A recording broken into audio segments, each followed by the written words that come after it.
De l'Évangile de Jésus-Christ selon saint Matthieu, chapitre 16, versets 24 à 28. En ce temps-là, Jésus disait à ses disciples : « Si quelqu'un veut marcher à ma suite, qu'il renonce à lui-même, qu'il prenne sa croix et qu'il me suive. Car celui qui veut sauver sa vie la perdra, mais qui perd sa vie à cause de moi la trouvera. Quel avantage en effet un homme aura-t-il à gagner le monde entier si c'est au prix de sa vie ? Et que pourra-t-il donner en échange de sa vie ? Car le Fils de l'homme va venir avec ses anges dans la gloire de son Père, alors il rendra à chacun selon sa conduite.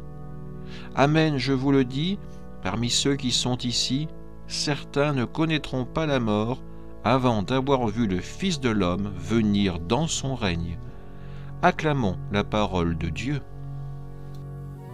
Frères et sœurs, le texte d'aujourd'hui nous place dans une invitation radicale de Jésus.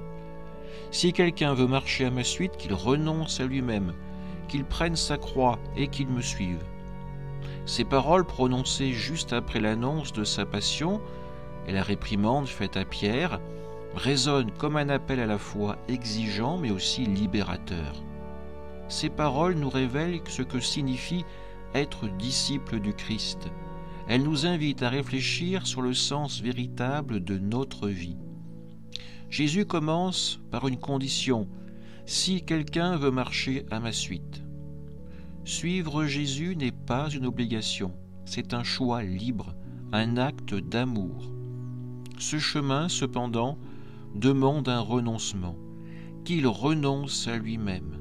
Ce renoncement n'est pas une négation de notre identité, mais un abandon de l'égoïsme, un abandon des ambitions purement humaines qui nous enferment dans la recherche de notre propre confort, d'une gloire personnelle.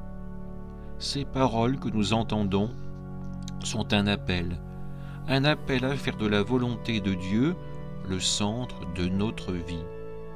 Encore une fois, Dieu illustre avec ce passage le respect absolu de la liberté humaine, de notre libre arbitre. Oui, nous sommes invités à suivre Jésus, à prendre notre croix pour marcher à ses côtés, mais nous y sommes invités.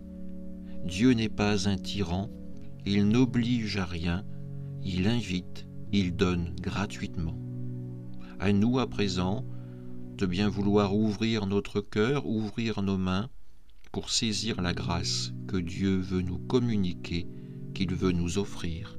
Amen.